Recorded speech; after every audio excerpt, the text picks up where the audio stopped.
സ്തോത്രം. കർത്താവിന്റെ അതിപരിശുദ്ധമായ തിരുനാമം ഇന്നുമെന്നും എന്നേക്കും വാഴ്ത്തപ്പെടുമാറാകട്ടെ. കടന്നു വന്ന എല്ലാ വിശുദ്ധന്മാർക്കായും കർത്താവിനെ ഹൃദയപൂർവ്വം സ്തുതിക്കുകയും ഓരോരുത്തർക്കും യേശുക്രിസ്തുവിന്റെ പരിശുദ്ധ നാമത്തിൽ ഹൃദയപൂർവ്വമായുള്ള വന്ദനങ്ങൾ അറിയിക്കുകയും ചെയ്യുന്നു. ഇന്നും നമുക്കൊരുമിച്ച് കർത്താവ് കൂടി ഒരുപാട് കർത്താവ് അവസരം നൽകിയല്ലോ. ഓൺലൈനിൽ ചേർന്നിരിക്കുന്ന പ്രിയ സഹോദരങ്ങളെ ഓർത്ത് കർത്താവിനെ സ്തുതിക്കുന്നു. പ്രിയ സഹോദരങ്ങൾക്കും കർത്താവിന്റെ നാമത്തിലുള്ള വന്ദനങ്ങൾ അറിയിക്കുന്നു. സ്തോത്രം. നമ്മെ ഓരോ ദിവസവും അത്ഭുതകരമായി നടത്തുന്ന ഈ കൃപയ്ക്കായി കർത്താവിന്റെ കരുണയ്ക്കും കരുതലിനുമായി സന്തോഷത്തോടെ കർത്താവിനെ സ്തുതിക്കുന്നു. സ്തോത്രം. ഇന്ന് സിസ്റ്റർ ബീന എന്ന് പറയുന്ന ഒരു സഹോദരി ബാംഗ്ലൂരിലാണ് താമസിച്ച് ജോലി ചെയ്യുന്നത്. കോട്ടയം സ്വദേശിയാണ്. കർത്താവിന്റെ ദാസി കർത്താവിനെ സ്നേഹിക്കുകയും കർത്താവിന്റെ വചനത്തിന് സത്യത്തെക്കുറിച്ചുള്ള ഒരു ഉത്ബോധം പരിശുദ്ധാത്മാ തന്നെ മകൾക്ക് കൊടുക്കുകയും ചെയ്യുവാൻ കർത്താവിന് പ്രസാദമായി. ആത്മീയ വിഷയങ്ങളിൽ കുറച്ചുകൂടി ഒരു വ്യക്തത ആവശ്യമുണ്ടായിരുന്നതുകൊണ്ട് അല്പം നേരത്തെ വന്ന് ഞങ്ങൾ ദീർഘമായൊരു സമയം ആത്മീയ വിഷയങ്ങൾ സംസാരിക്കാൻ അവസരമുണ്ടായി. സിസ്റ്റർ അതിനുശേഷം ക്ലാസ്സിൽ അറ്റൻഡ് ചെയ്യുന്നു. കർത്താവിനോടുള്ള അടുത്തൊരു ബന്ധത്തിൽ മുൻപോട്ട് ജീവിക്കുവാൻ കർത്താവ് തന്റെ മകൾക്ക് കൃപ കൊടുക്കേണ്ടതിനായി കുടുംബമായി കർത്താവിനെ അനുഗ്രഹിക്കേണ്ടതിനായിട്ടും നമുക്ക് അവർക്ക് വേണ്ടി പ്രാർത്ഥിക്കാൻ. 2 പെൺമക്കളുണ്ട്. കർത്താവിനെ അനുഗ്രഹിക്കട്ടെ. സ്തോത്രം. അതുപോലെ സ്തോത്രം. സിസ്റ്റർ കഴിഞ്ഞ ആഴ്ചയിൽ ഹോസ്പിറ്റലൊക്കെ ആയിരുന്നു. കർത്താവിനെ സൗഖ്യത്തോടെ കൊണ്ടുവന്നതിൽ കർത്താവിനെ സന്തോഷത്തോടെ സ്തുതിക്കുന്നു. കടന്നു വന്ന വിശുദ്ധന്മാർക്കായി സ്തോത്രം. ഇന്നും ശുശ്രൂഷയിലേക്ക് എത്തിച്ചേരുവാൻ കർത്താവ് നൽകിയല്ലോ. കർത്താവിന്റെ അനുഗ്രഹങ്ങൾ എല്ലാവരുടെ പേരും ഉണ്ടായിരിക്കട്ടെ. സ്തോത്രം. ഓൺലൈനിലുള്ള സഹോദരങ്ങൾ എല്ലാവരെയും ഓർത്ത് കർത്താവിനെ സന്തോഷത്തോടെ സ്തുതിക്കുന്നു. ക്രമീകരണങ്ങളൊന്നും ഒരു തടസ്സവും കൂടാതെ നമുക്ക് ലഭിക്കേണ്ടതിനായി നമുക്ക് പ്രാർത്ഥനയോടെ സത്യയോടെ നമുക്ക് ദിവസമില്ലായിരിക്കാം. കർത്താവ് അനുഗ്രഹിക്കട്ടെ. നമ്മൾ വെളിപ്പാട് പുസ്തകമാണല്ലോ പഠിച്ചുകൊണ്ടിരിക്കുന്നത്. വെളിപ്പാട് പുസ്തകം അതിന്റെ 5-ാമത്തെ അധ്യായമാണ് നമ്മൾ പഠിച്ചത്. സ്തോത്രം. സിസ്റ്റർ ബീനായിട്ടൊന്നും എന്താണ് ഇവിടെ പറഞ്ഞുകൊണ്ടിരിക്കുന്നത് എന്നുള്ളത് നമുക്ക് മനസ്സിലാക്കാൻ ഉൾക്കൊള്ളാനായിട്ട് ചിലപ്പോൾ ഇച്ചിരി ബുദ്ധിമുട്ട് കാണുമായിരിക്കും. കർത്താവ് സഹായിക്കട്ടെ. സ്തോത്രം. അതുകൊണ്ട് ചുരുക്കം ചില വാക്കുകളിൽ എന്താണ് ഇവിടെ പറയുന്നത് എന്നുള്ളത്, എന്താ ഇവിടെ ചെയ്യുന്നത് എന്നുള്ളത് ഒന്നുകൂടി പറഞ്ഞ് മുൻപോട്ട് പോകാം. സ്തോത്രം. സോറി. സ്തോത്രം. കർത്താവ് സഹായിക്കട്ടെ. സ്തോത്രം. കർത്താവിന്റെ കരുണയ്ക്കായി കർത്താവിനെ സ്തുതിക്കുന്നു. സ്തോത്രം. സ്തോത്രം. അത് ഒരു ചെറിയ പ്രോബ്ലം ഉണ്ടായി, അത് മാറി. സ്തോത്രം. കർത്താവ് സഹായിക്കട്ടെ.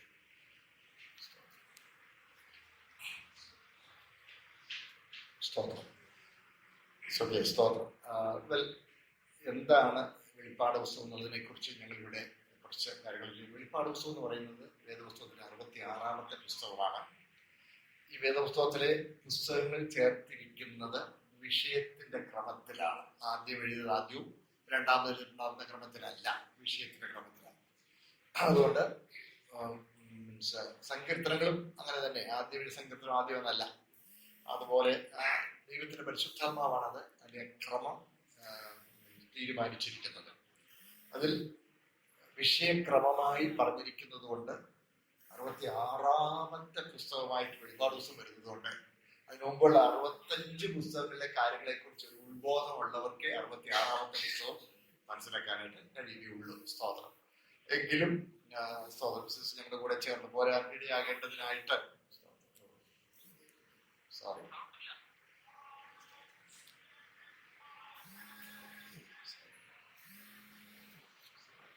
എന്തൊക്കെയോ പ്രോബ്ലംസ് ഉണ്ട്.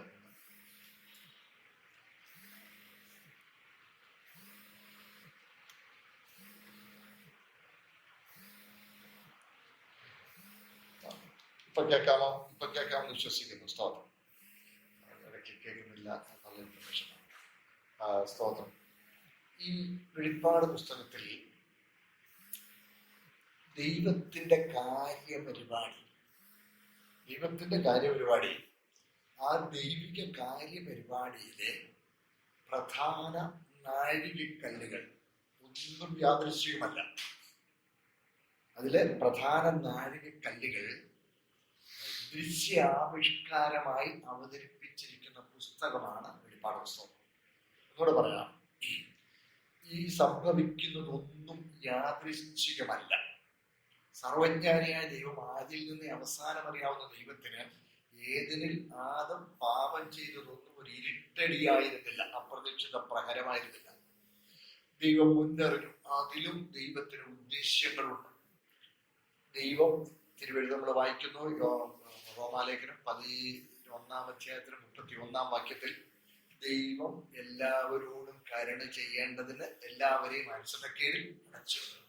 ദൈവത്തെക്കുറിച്ചുള്ള വ്യക്തമായ വെളിപ്പാട്, ദൈവസ്നേഹത്തെക്കുറിച്ചുള്ള വെളിപ്പാട് മനുഷ്യൻ പ്രാപിക്കുവാൻ അവസരം ഉണ്ടാകേണ്ടതിനാണ് അനുസരണക്കേടിന് മുതിർന്ന മനുഷ്യരെ തടയാതെ അനുസരണക്കേടിനെ ഏൽപ്പിച്ചു കൊടുക്കുന്നത്. അപ്പോൾ അവിടെ മുതലേ ദൈവത്തിന്റെ പദ്ധതി പ്രകാരമാണ് എല്ലാ കാര്യങ്ങളും നടക്കുന്നത്.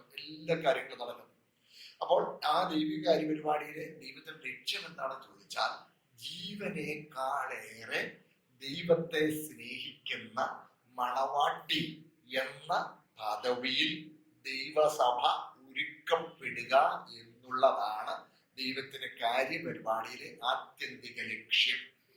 അതാണ് നമ്മൾ എഫേസ്യ ലേഖനം 3 നമ്മൾ വായിക്കുന്നുണ്ട്. എഫേസ്യ ലേഖനം 3 അതിന്റെ 9 വാക്യം മുതൽ നമ്മൾ വായിക്കുന്നുണ്ട്. സ്തോത്രം. വായിക്കുന്നത്, സകലവും സൃഷ്ടിച്ച ദൈവത്തിൽ അനാദികാലം മുതൽ മറഞ്ഞു കിടന്ന മർമ്മത്തിന്റെ വ്യവസ്ഥ ഇന്നതെന്ന് പ്രകാശിപ്പിപ്പാൻ കണ്ടുവന്നു. സ്തോത്രം. ഈ കൃപ ലഭിച്ചിരിക്കുന്നു. സ്തോത്രം. അപ്പോൾ സകലവും സൃഷ്ടിച്ച ദൈവത്തിൽ അനാദികാലം മുതൽ മറഞ്ഞു കിടന്ന മർമ്മം, ആ മർമ്മം ആ അനാദികാലത്തിൽ തീരുമാനിച്ച അത് ദൈവിക പദ്ധതി, അത് യേശു ക്രിസ്തുവിൽ നിവർത്തിച്ചു. അതിന്ന് സഭയിൽ വെളിപ്പെട്ടിരിക്കുന്നു. ആ വാക്യം വായിച്ച ഞാൻ പറഞ്ഞ ആ വാക്യത്തിലെ ആ കാര്യമാണ് പറഞ്ഞത്. അപ്പോൾ അനാദിയിൽ നിർണയിച്ച നിർണയം യേശു ക്രിസ്തുവിൽ നിവർത്തിച്ചു, അത് സഭയിൽ വെളിപ്പെട്ടിരിക്കുന്നു. അപ്പോൾ അനാദിയിലെ നിർണയം സഭയെ സംബന്ധിച്ചതാണ്. സഭ ഉണ്ടാകുക എന്നുള്ളതാണ് ദൈവത്തിന്റെ കാര്യം. അപ്പോൾ ഈ വലിയ പദ്ധതി, ജീവനേക്കാളേറെ ദൈവത്തെ സ്നേഹിക്കുന്ന ഒരു മണവാട്ടിയായി സഭ ഒരുക്കപ്പെടുക എന്ന് പറഞ്ഞ കൊച്ചു കാര്യമല്ല. അതിന് ജീവനേക്കാളേറെ ദൈവത്തെ സ്നേഹിക്കണമെങ്കിൽ ദൈവസ്നേഹം തിരിച്ചറിയണം. Love begins love. സ്നേഹം കൊടുത്തേ സ്നേഹം നേടാൻ കഴിയും. സ്നേഹം കൊടുത്തെങ്കിലേ സ്നേഹം നേടാൻ കഴിയുള്ളൂ. അപ്പൊ ദൈവത്തിന്റെ സ്നേഹം മനുഷ്യന് വെളിപ്പെടുത്തി കൊടുത്ത് ആ സ്നേഹത്തെ കുറിച്ചുള്ള ഉൾക്കാഴ്ച മനുഷ്യൻ പ്രാപിച്ചിട്ട് വേണം മനുഷ്യൻ ദൈവത്തെ തിരികെ സ്നേഹിക്കണം. ജീവനേക്കാളേറെ മനുഷ്യനെ സ്നേഹിക്കുന്ന ദൈവത്തെ കുറിച്ചുള്ള വെളിപ്പാടാണ് കാൽവരി. ദോഷം കണക്കിടാത്ത ദൈവിക സ്നേഹത്തിന്റെ വെളിപ്പാടാണ് കാൽവരി. സ്തോത്രം. ആ ഉത്ബോധം മനുഷ്യന് പ്രാപിച്ചെങ്കിൽ മാത്രമേ മനുഷ്യന് ദൈവത്തെ ജീവനേക്കാളേറെ സ്നേഹിക്കാൻ കഴിയുള്ളൂ. അതുകൊണ്ടാണ് രക്ഷിക്കപ്പെടുന്ന ദൈവത്തെ കുറിച്ച് പറയുന്നത്, അവർ ജീവനും വിശുദ്ധിയും ദൈവത്തെ പ്രസാദമുള്ള യാഗമായി തങ്ങളെ തന്നെ സമർപ്പിച്ചിരിക്കുക. സ്തോത്രം. നോക്കണേ, അപ്പൊ ജീവൻ തന്നെ കർത്താവിന് സമർപ്പിച്ച് യാഗമായി കൊടുത്തവരാ ഭക്തന്മാർ. ആ സമർപ്പണം ഉണ്ടാകണമെങ്കിൽ ജീവൻ നമുക്ക് വേണ്ടി യാഗമായി ഏൽപ്പിച്ച ദൈവത്തെ കുറിച്ചുള്ള വെളിപ്പാട് കിട്ടണം. അതാണ് നമ്മൾ കാൽവരി കാണുന്നത്. അപ്പോൾ ഈ ദൈവിക പദ്ധതി ദൈവം നടപ്പാക്കുന്നത് നൂറ്റാണ്ടുകളിലൂടെയുള്ള ദൈവിക കാര്യപരിപാടിയിലൂടെയാണ്. നൂറ്റാണ്ടുകളിലൂടെ. അതിനാണ് ഇസ്രായേലിൽ കലയിറക്കുന്നത്. ഇതെല്ലാം ദൈവത്തിന്റെ കാര്യപരിപാടിപ്പെട്ടതാണ്. അപ്പോൾ ഇതിലെ പ്രധാന സംഭവങ്ങൾ, നൂറ്റാണ്ടുകളിലൂടെ നടപ്പാക്കുന്ന ഈ ദൈവിക കാര്യപരിപാടിയിലെ പ്രധാന സംഭവങ്ങൾ ദൃശ്യ ആവിഷ്കാരങ്ങളായി അവതരിപ്പിച്ചിരിക്കുന്ന പുസ്തകമാണ് വെളിപ്പാട് പുസ്തകം. വെളിപ്പാട്.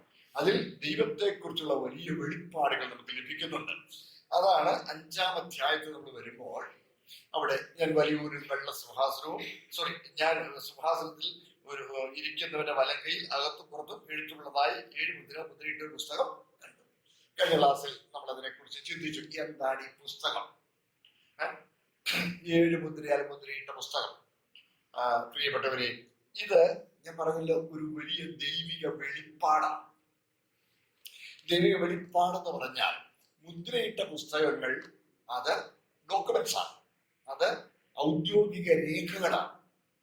നമ്മൾ കഴിഞ്ഞ ക്ലാസ്സിൽ അതിനെക്കുറിച്ച് കണ്ടു. യിരെമ്യാ പ്രവാചന പുസ്തകത്തിൽ 32-ാമത്തെ അധ്യായത്തിൽ ആധാരം എഴുതുന്നതാണ്.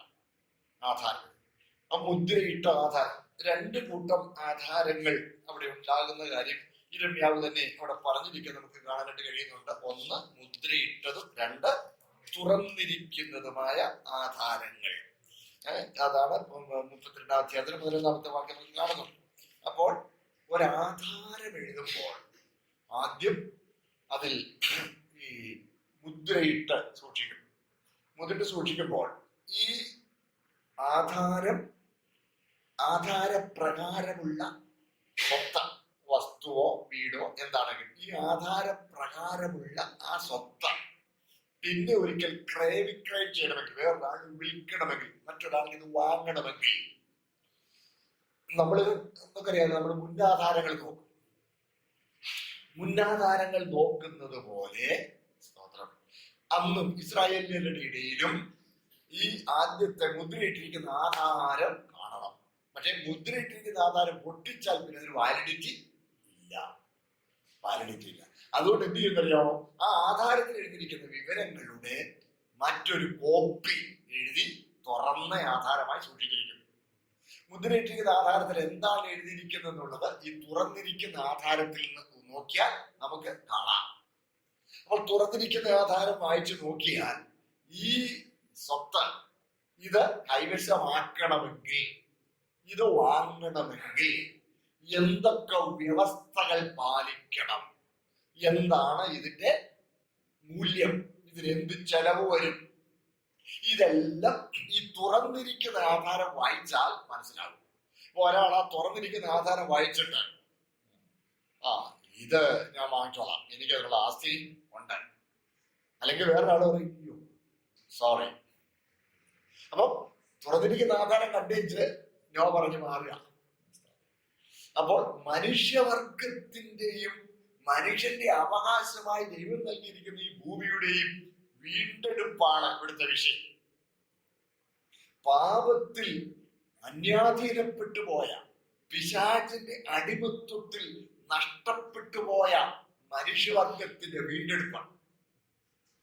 ആ വീണ്ടെടുപ്പ് സാധിക്കുവാൻ ദൈവം വെച്ചിരിക്കുന്ന വ്യവസ്ഥയുണ്ട്.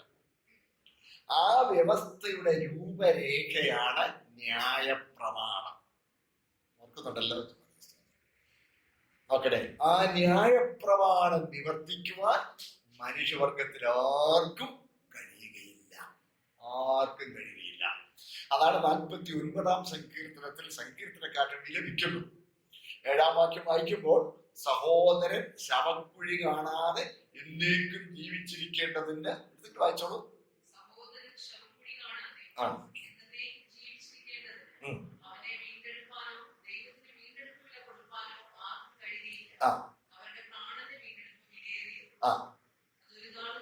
കണ്ടോ, ഇതാണ് പഴയ നിയമത്തിൽ ഒരു ഭക്തൻ നിലവിളിക്കും. ആ നിലവിളി പോലെ ഇവിടെ യോഹന്നാൻ നിലവിളിക്കുന്നത്. അതേ നിലവിളി. ആരുമില്ല, വീണ്ടെടുക്കുവാൻ ആരുമില്ല. അതാണ് പുസ്തകം വാങ്ങുവാനും മുദ്ര പൊട്ടിക്കാനും പഴയ ഡോക്യുമെന്റ് ഇൻവാലിഡ് ആക്കി പുതിയ ഡോക്യുമെന്റ് തയ്യാറാക്കി ഇതിന്റെ വീണ്ടെടുപ്പ് സാധിക്കത്തക്ക ശേഷിയുള്ള ആരെയും കാണായികയാൽ സ്തോത്രം വീണ്ടെടുക്കപ്പെടുവാൻ ആവശ്യമുള്ള യോഹന്നാൻ വിലപിക്കുകയാണ്, കരയുകയാണ്. അതായത് മനുഷ്യവർഗത്തിന്റെ വീണ്ടെടുപ്പാണ് ഇവിടുത്തെ വിഷയം. മനുഷ്യവർഗത്തിന്റെ വീണ്ടെടുപ്പ് സാധിക്കാൻ ആരുമില്ല എന്ന സ്ഥിതി, അത് ഒരു ദൃശ്യാവിഷ്കാരമായി പരിശുദ്ധാത്മാവ് യോഹന്നാന് കാണിച്ചു കൊടുക്കുന്നു. അതാ ഞാൻ പറഞ്ഞത്, ഒരു ദൃശ്യാവിഷ്കാരമാണ്. ആബ്സ്ട്രാക്ട് ഐഡിയ കോൺക്രീറ്റ് ഇമേജസ് ഉപയോഗിച്ച് വെളിപ്പെടുത്തി തന്നിരിക്കുകയാണ്. അമൂർത്തങ്ങളായ ആശയങ്ങളെ മൂർത്തങ്ങളായ ദൃശ്യങ്ങളായ കാണത്തക്ക രൂപകങ്ങളായി അവതരിപ്പിച്ചിരിക്കുന്നതാണ് നമുക്ക് വെളിപ്പാട് പുസ്തകത്തിൽ കാണാൻ കഴിയുന്നത്.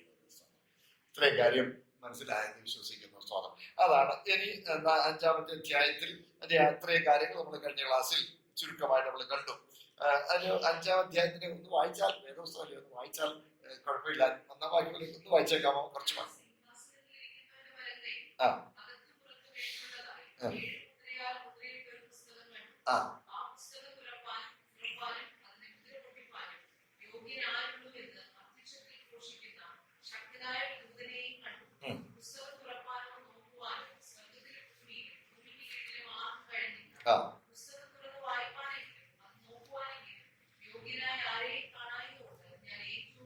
ആ ആ ആ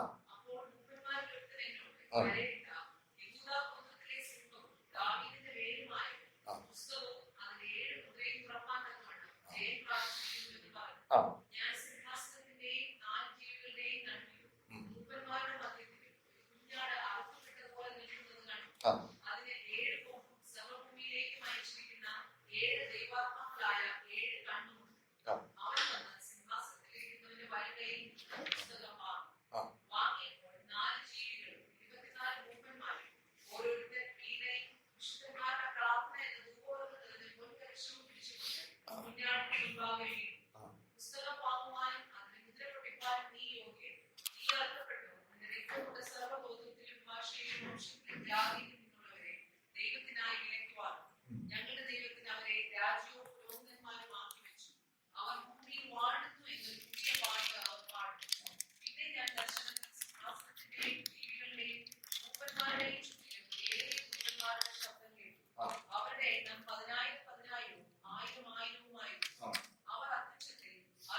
വളരെ നന്ദി, വളരെ നന്ദി. ഇത് മനുഷ്യവർഗത്തിന് വീണ്ടെടുപ്പ് സാധ്യമാക്കുവാൻ യോഗ്യനായി വന്ന യേശു ക്രിസ്തു. ആ കർത്താവിനെ കുറിച്ചുള്ള വെളിപ്പാട് ഒരു ദൃശ്യ ആവിഷ്കാരമായി നമുക്ക് മനസ്സിലാകത്തക്കതുപോലെ കാര്യങ്ങൾ അവതരിപ്പിച്ചിരിക്കുകയാണ്. ഞാൻ പറഞ്ഞല്ലോ, സ്തോത്രം. ഇവിടെ വരുമ്പോൾ 4 ജീവികളും കുഞ്ഞാടെ നീ അറുക്കപ്പെട്ടു, അതിന്റെ ഉപനവാൻ പുസ്തകം വാങ്ങുവാനും ബുദ്ധിമുട്ടിയപ്പോൾ നീ യോഗ്യൻ. എങ്ങനെ നീ അറുക്കപ്പെട്ടു, നിന്റെ രക്തം കൊണ്ട് സർവഗോത്രത്തിലും ഭാഷയിലും വംശത്തിനായി വിലയ്ക്കുവാൻ അവൻ കൊടുത്ത രക്തം എന്താണ്? നീ എടുത്ത് വായിക്കപ്പെട്ടു. പൊന്ന്, വെള്ളി മുതലായ ക്രിസ്തു വന്ന നിർദോഷവും അതാണ് 49 കീർത്തൻ. അവിടെ പ്രാണന്റെ വീട്ടിൽ വിലയേറിയ പ്രാണന്റെ വീണ്ടെടുപ്പിന് വിലയേറിയ രക്തം മറുവിലയായി കൊടുത്ത് നമ്മെ വിളിക്കുവാൻ. ഇത് ഞാൻ ഇവിടെ മുമ്പ് ക്ലാസ്സിൽ ഓർമ്മയുണ്ടാകും. ഞാൻ പറഞ്ഞിട്ടുണ്ട് എങ്ങനെയാണ് ഈ രക്തം വിലയായി കൊടുത്തത് എന്ന്. അപ്പോ മനുഷ്യവർഗം പാപത്തിൽ അടിമത്വത്തിലായി പോയത് പിശാചിന്റെ അടിമത്വത്തിലാണ്. പാപത്തിന്റെ അടിമത്വത്തിൽ പിശാചിന്റെ അടിമത്വത്തിൽ നഷ്ടപ്പെട്ടു പോയതാണ് മനുഷ്യൻ. അപ്പോൾ ആ മനുഷ്യനെ പിശാചിന്റെ അടിമത്വത്തിൽ നിന്ന് വീണ്ടെടുക്കണമെങ്കിൽ അതിന് വില വാങ്ങിക്കേണ്ടത് ആരാണ്? പിശാചാണെന്ന് പറയുന്നത്. ശ്രദ്ധിക്കില്ലേ? അപ്പോൾ യേശുവിന്റെ രക്തം പിശാചൻ വിലയായി വാങ്ങി എന്നൊക്കെ പറഞ്ഞാൽ അതിനെക്കുറിച്ച് നമ്മൾ പരിഹസിച്ച് ചോദിക്കാറുണ്ട്. പഴയ നിയമകാലത്ത് ഇങ്ങനെ വന്നുകൊണ്ടിരിക്കുകയാണ്. ഇങ്ങനെ പുഴപോലൊഴി അവരെല്ലാം വിലയായി കുടിച്ചിട്ട് പോരാ ഇത് കൊണ്ടൊന്നും മനുഷ്യനെ വിടില്ല എന്ന് പറഞ്ഞ് അവസാനം യേശുവിന്റെ പരിശുദ്ധ രക്തം കൊണ്ടിരുന്നപ്പോൾ എന്ന് പറഞ്ഞ് വിട്ടതാണോ എന്നൊക്കെ പരിഹസിച്ച് ചോദിക്കുന്നവരുണ്ട്. എന്നൊക്കെ പരിഹസിച്ച് ചോദിക്കുന്ന ആളുകളൊക്കെ ആണെങ്കിൽ എന്നാൽ എന്താണ് സംഭവിച്ചത് എന്ന് നമുക്ക് തിരുവെഴുത്തിൽ നിന്ന് നമുക്ക് മനസ്സിലാക്കാം. ശ്രദ്ധിക്കണേ, തിരുവെഴുത്തിനെ നമ്മളത് അതിൻ്റെതായ നിലയിൽ മനസ്സിലാക്കണം. പിശാചിന്റെ അടിമത്വത്തിൽ നമ്മൾ അകപ്പെട്ടു പോയെങ്കിലും ദൈവത്തിന്റെ പ്രമാണപ്രകാരമാണ്. സ്തോത്രം. മനുഷ്യൻ പിശാചിന്റെ അടിമത്വം, ദൈവം വെച്ച വ്യവസ്ഥ ലംഘിച്ചാണ് മനുഷ്യൻ ഇവിടെ പോയത്. പിശാചിന്റെ അടിമത്വത്തിൽ പോയത്, പാപത്തിന് അടിമയായി പോയത്. ദൈവത്തിന്റെ പ്രമാണം ലംഘിച്ചാണ് മനുഷ്യൻ അധപ്പതിച്ചു പോയത്. അപ്പോൾ പിശാചിന് അടിമയായി പോയിരിക്കുന്നത് ഏത് വ്യവസ്ഥ പ്രകാരം? പിശാചിന്റെ ശക്തി കൊണ്ടോ കീഴ്പ്പെടുത്തിയതല്ല, വഞ്ചനയിൽ കുടുക്കി തന്റെ പാട്ടിലാക്കിയതാണ്. വഞ്ചനയിൽ കുടുക്കി തന്റെ പാട്ടിലാക്കിയതാണ്. അപ്പോൾ അവിടുന്ന് മോചനം പ്രാപിക്കാൻ എന്ത് വേണം? ആ പ്രമാണം. ഏതൊരു നിയമത്തിന്റെ അടിസ്ഥാനത്തിലാണോ ഇവൻ അടിമത്വത്തിലായത്, അതിൽ നിന്ന് മോചനം പ്രാപിക്കുവാൻ ദൈവം നിയമിച്ചു കൊടുത്ത ആ പ്രമാണം നിവർത്തിക്കപ്പെടണം. അതിനാണ് ഇത് ചെയ്യുന്നവൻ ഇതിനാൽ ജീവിക്കും എന്ന വ്യവസ്ഥ വെച്ച് 10 കൽപ്പനകളും പഴയ നിയമ പ്രമാണങ്ങളും യാഗങ്ങളും പെരുന്നാളുകളും ഭക്ഷ്യ നിയമങ്ങളും സാമൂഹ്യ ജീവിതത്തിന്റെ വ്യവസ്ഥകളും എന്നുവേണ്ട ജീവിതത്തിന്റെ നാനാ തുറകളെയും സ്വാധീനിക്കുന്ന വ്യവസ്ഥകൾ, ചട്ടങ്ങൾ നമ്പരിട്ടെഴുതി മിടുക്കന്മാരായ ഇസ്രായേലിന്റെ കയ്യിൽ കൊടുത്തു. പക്ഷെ അവർക്കും പാലിക്കുവാൻ കഴിഞ്ഞില്ല. കാര്യം ജഡത്താലുള്ള ബലഹീനത നിമിത്തം ന്യായപ്രമാണത്തിന് കഴിഞ്ഞില്ല. ഇത് പുസ്തകം വാങ്ങാനോ അതിന് മുദ്ര ഒട്ടിക്കാനോ, സ്തോത്രം, ഈ വ്യവസ്ഥ നിവർത്തിക്കുവാൻ ഒരു മനുഷ്യനും കഴിയാതിരുന്നപ്പോൾ, സ്തോത്രം. നോക്കണേ, പിന്നെ അടുത്തത്, വീണ്ടെടുപ്പ് സാധിക്കണമെങ്കിൽ അത് അടുത്ത ചാർച്ചക്കാരന് മാത്രമേ കഴിയുകയുള്ളൂ. വീണ്ടെടുക്കുവാൻ അവകാശം വായിച്ചോളൂ. ലേവ്യ പുസ്തകം 25-ാം അധ്യായം 25-ാമത്തെ വാക്യം. ലേവ്യ 25-25. സോറി.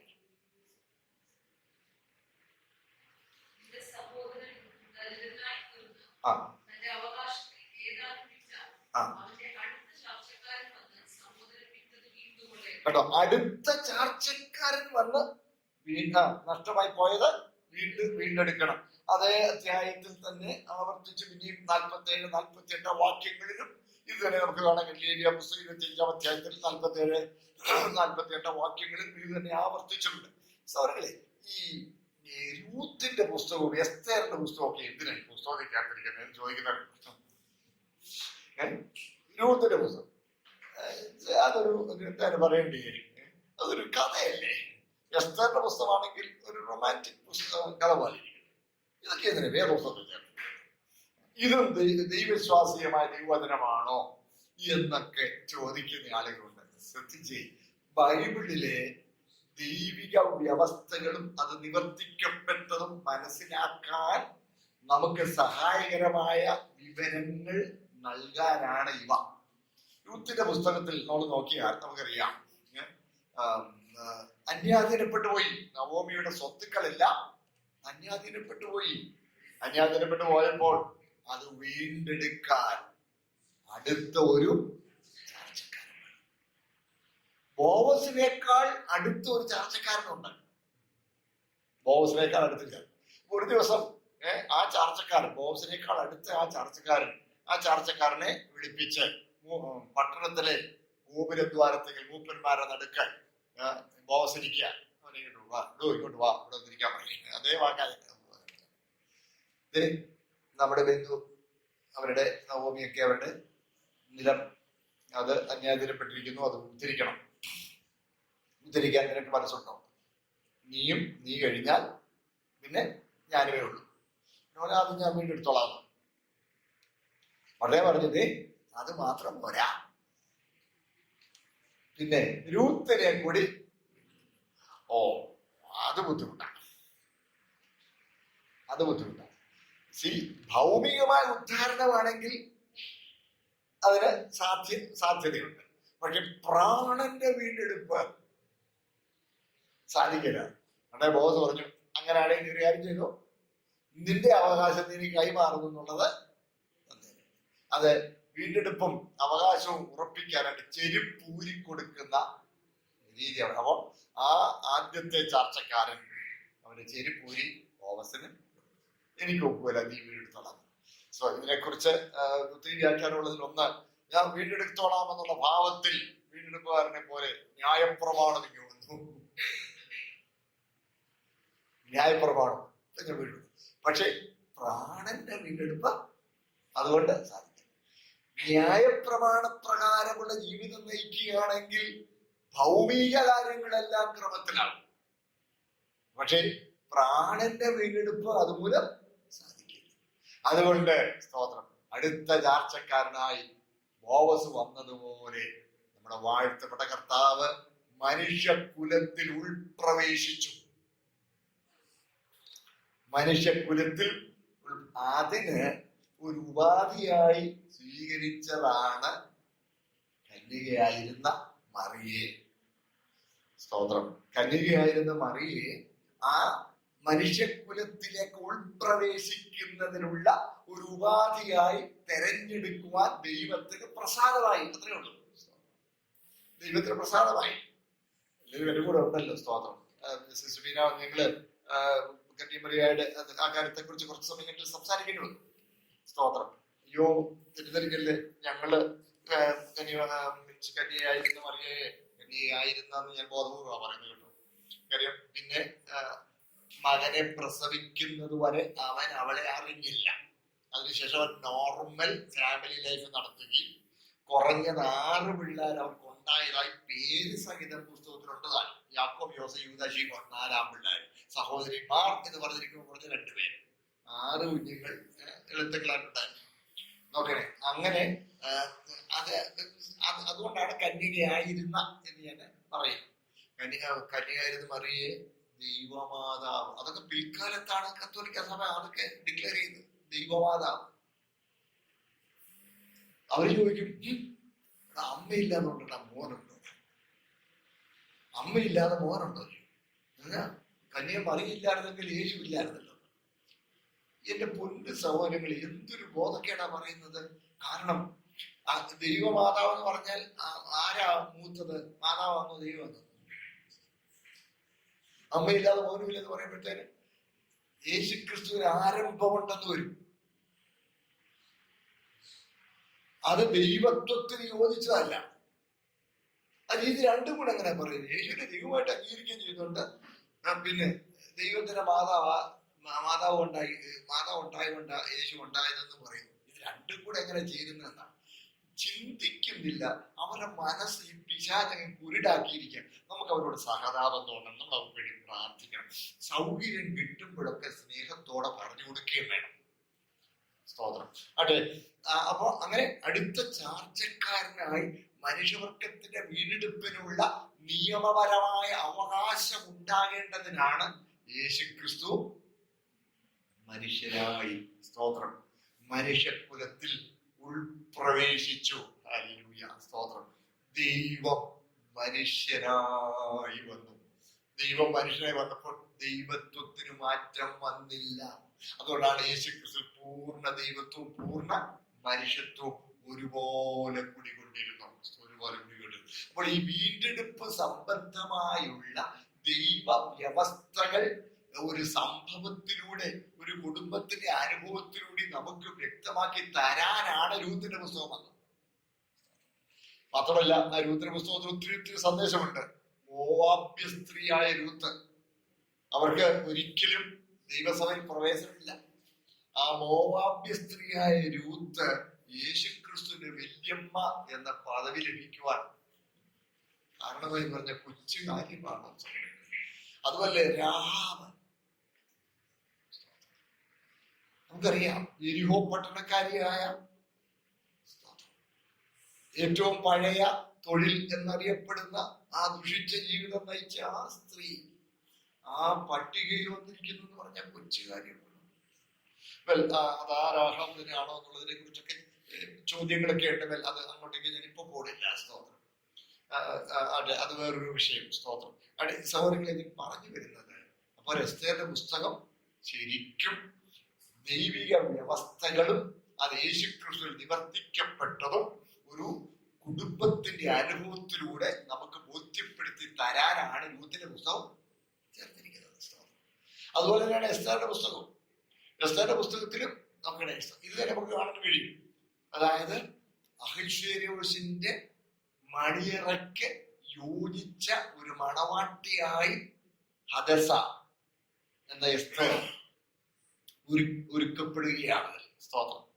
നോക്കണേ, വസ്തി ധിക്കാരം പൂണ്ട് പിന്മാറിപ്പോയപ്പോ വസ്തിയെ പിന്നെ എന്താണ് ഐഡലൈസ് ചെയ്യുന്ന എന്ന് പറഞ്ഞാൽ മാതൃകാ വനിതയായി കണക്കാക്കുന്ന ഫെമിനിസ്റ്റ് ഒത്തിരി പേരുണ്ട്.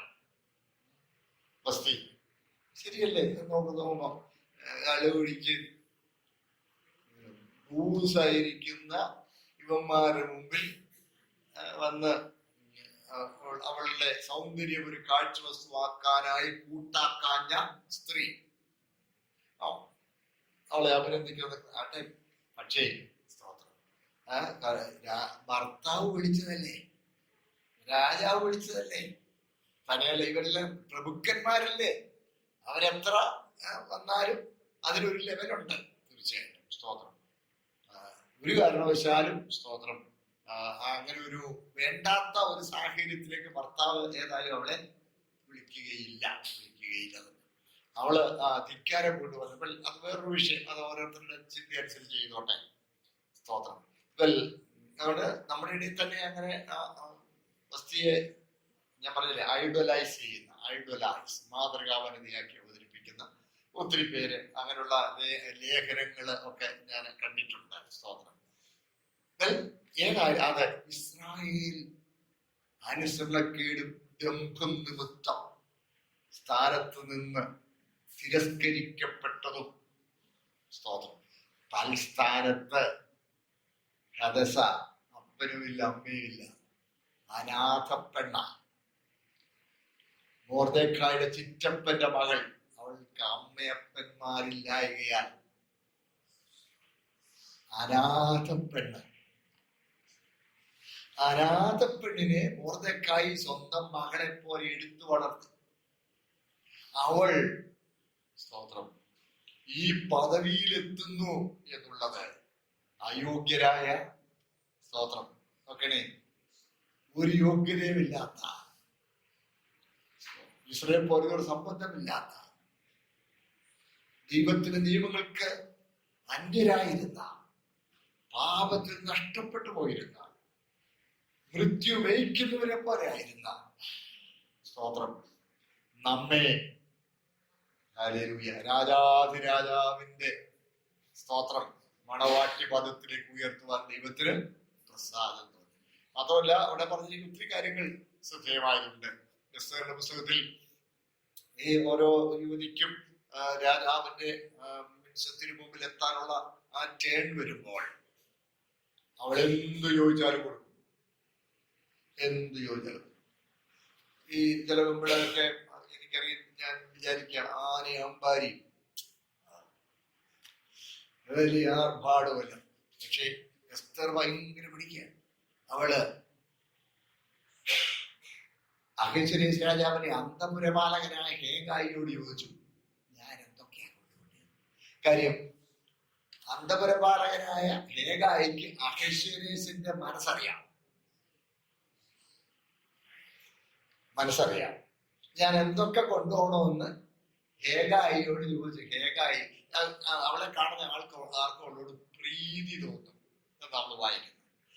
ഹേഗായി പറഞ്ഞതല്ലാതെ വേറെ സ്വന്തം താല്പര്യപ്രകാരമല്ല അവൾ ഒരിക്കലും. ഇത് അവരെടുത്ത് വായിക്കുമ്പോൾ ദൈവത്തിന്റെ ആഴങ്ങൾ അറിയുന്നവൻ പരിശുദ്ധാത്മാവാണ്. പരിശുദ്ധാത്മാവിന്റെ ആലോചന പ്രകാരം മാത്രമേ ഒരു ദൈവ വൈതൽ മണവാട്ടി പദത്തിലേക്ക് ഒരുങ്ങാൻ സ്തോത്രം പാടുള്ളൂ എന്ന വലിയ സത്യം അവിടെ നമുക്ക് ഗ്രഹിക്കാൻ കഴിയുന്നുണ്ട്. പിന്നെ 6 മാസം മൂർധൈര്യം കൊണ്ട് 6 മാസം കൊണ്ടുള്ള ശുദ്ധീകരണം സ്തോത്രം നോക്കണേ. തെരഞ്ഞെടുക്കപ്പെടും, വിളിക്കപ്പെടും, അനേകർ തെരഞ്ഞെടുക്കപ്പെട്ടവരോ ചുരുക്കമെന്നതുപോലെ സ്തോത്രം അവിടെ ആത്മീയകാര്യങ്ങളൊക്കെ പോകുന്നത് നല്ലതല്ലേടാ, വാ പോയേക്കാം എന്ന് പറഞ്ഞ് കൂട്ടായ്മയൊക്കെ കൂടി നടന്നാലും പ്രിയപ്പെട്ടവരെ കർത്താവിന്റെ വചനത്തിന്റെ പ്രമാണപ്രകാരം യോഗ്യതയുള്ളവരെ ജീവനേക്കാളേറെ കർത്താവിനെ സ്നേഹിക്കുന്നവർ മാത്രമേ അവന്റെ സ്തോത്രം മണിയറയിൽ പ്രവേശിക്കുകയുള്ളൂ എന്നുള്ള അവനെ സത്യം പുസ്തകം നമുക്ക് ലഭിക്കും. ചുരുക്കം പറഞ്ഞ ഈ രണ്ട് പുസ്തകങ്ങൾ എന്തിനാണെന്നുള്ള ചോദിക്കുന്നവരുള്ളത് കൊണ്ട് ഞാൻ ചെറിയ വിശീലനം പറഞ്ഞാണ് സ്തോത്രം. അപ്പോൾ ഇവിടെ വീണ്ടെടുപ്പിനെ സംബന്ധിച്ച് എസ്തേർ പുസ്തകത്തിൽ നമുക്ക് കാണാൻ കഴിയും. അടുത്ത ചർച്ചക്കാരനായി വന്ന കർത്താവ് പറഞ്ഞു തീർന്നില്ലായിരുന്നല്ലോ. അതായത് ഈ പിശാച് പ്രമാണപ്രകാരമാണ് നമ്മൾ പാപത്തിൽ അകപ്പെട്ട് പിശാചിന് എഴുന്നേറ്റത്തിലായി പോയത്. കർത്താവ് വന്ന് ആ വ്യവസ്ഥ നിവർത്തിച്ച്, ആ വ്യവസ്ഥ എന്താ? കണ്ണിനു പകരം കണ്ണ്, മുറിവിനു പകരം മുറിവ്, ജീവനു പകരം ജീവൻ, ജീവനു പകരം ജീവൻ. അതാണ് ന്യായപ്രമാണത്തിന്റെ വ്യവസ്ഥ. അതുകൊണ്ട് ശ്രദ്ധിക്കണേ സ്തോത്രം, നമ്മുടെ ജീവൻ ആവശ്യപ്പെട്ടുകൊണ്ട് നിന്ന ദൈവനീതി പാപജീവനിലേക്ക് മരിക്കും. നിന്റെ ജീവൻ നമുക്കെതിരായി മൃത്യുവിന് അടിമയായി കഴിഞ്ഞിരുന്നത് നമ്മുടെ സ്തോത്രം. നമ്മുടെ ജീവന് പകരം യേശുവിന്റെ ജീവൻ യാഗമായി കൊടുത്തു. ജീവൻ രക്തത്തിൽ അടങ്ങിയിരിക്കുന്നത് കൊണ്ട് രക്തം ജീവന് പകരം മറുവിലയായി. ഒരു ഉദാഹരണം പറഞ്ഞാൽ, ഞാന് എന്തെങ്കിലും ഒരു വലിയൊരു തെറ്റ് ചെയ്തു, അല്ലെങ്കിൽ എന്തെങ്കിലും ഒരു മീൻസ് സർക്കാരിന് വലിയൊരു നാശനഷ്ടം ഉണ്ടാക്കിയിരിക്കട്ടെ. നാശനഷ്ടം ഉണ്ടാക്കി കോടതി എന്നെ 10 ലക്ഷം രൂപ ഫൈൻ അടയ്ക്കാൻ വിധിച്ചു. 10 ലക്ഷം രൂപ ഫൈൻ അടയ്ക്കും, അല്ലെങ്കിൽ 5 വർഷം കടൽ തടവ്. 10 ലക്ഷം അടയ്ക്കാനില്ല എന്ന് ഞാൻ തടവിലായപ്പോൾ എന്നോട് കരുണ തോന്നിയ ഒരാൾ വന്ന് ആ 10 ലക്ഷം രൂപയും അടയ്ക്കാൻ തയ്യാറായി. ആ 10 ലക്ഷം രൂപ അടയ്ക്കാൻ തയ്യാറായി വന്ന് ചെല്ലാൻ ഫോമൊക്കെ വാങ്ങിച്ച് അവര് ട്രിപ്ലിക്കേറ്റിൽ ഫില്ലപ്പ് ചെയ്തു. ജയിലിൽ കിടക്കുന്ന എന്റെ അടുത്ത് കൊണ്ടുവന്നു. ഇങ്ങനെ കിടന്നാൽ എങ്ങനെ എന്ത് ചെയ്യാനാ? 10 ലക്ഷം രൂപ എന്നധികം ഒരു വഴി ഒരുക്കി. അയ്യോ, എന്താ വഴി? ഈ അച്ചായനോട് കൊടുക്കാമെന്ന് പറഞ്ഞു. അയ്യോ എന്റെ അച്ചായ നന്ദി, എന്നാ അത് ഞാൻ കൊടുത്തോളാം. അതിനെന്താ, വേറെ പോയി ദൈവം പറ. അപ്പൊ എന്ന് പറഞ്ഞു, ഞാൻ ആ ട്രിപ്ലിക്കേറ്റ് ഒപ്പിട്ടു. ട്രഷറി കൊണ്ടുപോയി നമ്പർ ഇടിയിച്ച് ആ പണം സ്റ്റേറ്റ് ബാങ്കിൽ അടച്ചു, സർക്കാർ അക്കൗണ്ടിൽ അടച്ച് ആ രസീത് കൊണ്ടുവന്ന് വക്കീൽ മുഖേന കോടതിയിൽ ഹാജരാക്കി. കോടതിയിൽ ഹാജരാക്കുമ്പോൾ ഇത്ര നമ്പർ കേസിൽ വിധിച്ച വിധി 10 ലക്ഷം രൂപ. ആ വ്യവസ്ഥ നിവർത്തിക്കപ്പെട്ടു. അത് നിവർത്തിക്കപ്പെട്ടതിനാൽ ഇനി എന്നെ തുറുങ്കിൽ വെച്ചേക്കാൻ കഴിയുകയില്ല. സ്തോത്രം. ഈ 10 ലക്ഷം രൂപ കൈപ്പറ്റിയത് ജയിലറല്ല. കാര്യം അവനെ എന്നെ അടിമത്ത് വെച്ചേക്കാം. ഞാൻ വായിച്ചു കേട്ടത് 350 രൂപ മറ്റോ ഒരു ദിവസം എന്റെ ഭക്ഷണത്തിന് സർക്കാർ കൊടുത്തു. അവന് എനിക്ക് 4 ഗോതമ്പുണ്ടി തന്ന് എന്നെ അവരിട്ട് കട്ടപ്പെടുത്തുക. അവന്റെ അടിമത്തത്തിലാ ഞാൻ. പക്ഷെ ഈ 10 ലക്ഷം രൂപ ഒടുക്കിയത് ജയിലറല്ല വാങ്ങിച്ചത്, പിന്നെ ജഡ്ജിയാണ് വാങ്ങിച്ചത്.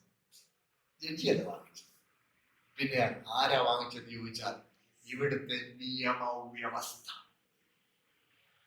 ഏതൊരു നിയമത്തിന്റെ അടിസ്ഥാനത്തിലാണോ ഞാൻ അടിമത്വത്തിലായത്, ആ നിയമം നിവർത്തിക്കപ്പെട്ടു. സകലവും നിവൃത്തിയായി. അത് നിവർത്തിക്കപ്പെട്ടതിനാൽ ഞാൻ സ്വതന്ത്രനായി. ഞാൻ എന്തോ വേണം? ഒപ്പിടണം. സ്തോത്രം. ഈ പാപത്തിന്റെ തുറുങ്കിൽ അടിമത്വത്തിൽ പിശാചിന് കീഴ്ക്കിടക്കുന്ന മുഴുവൻ മനുഷ്യവർഗത്തിന്റെയും മോചനത്തിനുള്ള മുഴുവൻ വിലയും കൊടുത്തു കഴിഞ്ഞിരിക്കുകയാണ്.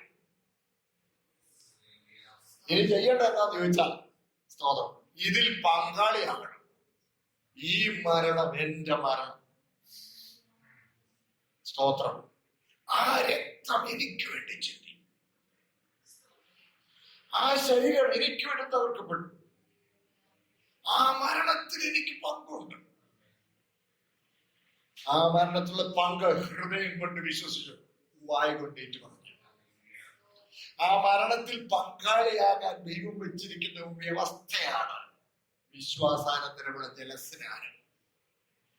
മരണമടക്കം ഉയർപ്പ്. അതിൽ പങ്കാളിയാകാൻ അതിന്റെ അനുഷ്ഠാന സാക്ഷ്യമാണ്. ആ മരണത്തിൽ പങ്കാളിയാകുന്നു എന്നുള്ളതിന്റെ അനുഷ്ഠാന സാക്ഷ്യമാണ് വിശ്വാസാനന്തരമുള്ള ജലസ്നാനം. സ്തോത്രം. അങ്ങനെ ആവുമ്പോൾ സ്തോത്രം, അത് ആ വിലയ്ക്ക് വാങ്ങി എല്ലാവരും കിട്ടിയെന്ന് ഞാൻ വിശ്വസിക്കട്ടെ. അതുകൊണ്ട് ആരും ഒത്തിരി പേരെ പരിഹസിച്ച് പറയുന്നവരുണ്ട്.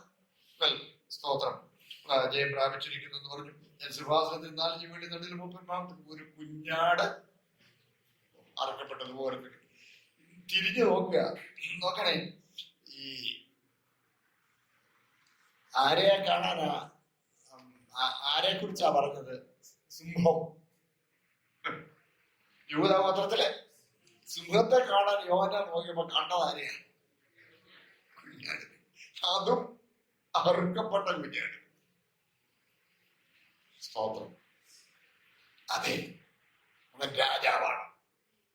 പക്ഷെ അതേസമയം നമുക്ക് വേണ്ടി യാഗമരണം ധരിച്ചവനാണ്. സ്തോത്രം. അറുക്കപ്പെട്ട കുഞ്ഞാട് നിൽക്കുന്നത്. അതിന് 7 കൊമ്പ് ശക്തിയെയും അധികാരത്തെയും കാണിക്കുന്നു. 7 കൊമ്പ് 7 പൂർണ്ണതയുടെ സംഖ്യയാണ്. സർവാധികാരിയാണ്. പിന്നെ സർവഭൂമിയിലേക്ക് അയച്ചിരിക്കുന്ന 7 ദൈവാത്മാക്കളായ 7 കണ്ണുമുണ്ട്. സ്തോത്രം. ഈ വാക്യം വായിച്ചാൽ സിക്കരിയ 4:10 വായിച്ചാട്ട്, സിക്കരിയ പ്രവാചകന്റെ പുസ്തകം 4:10 വാക്യം.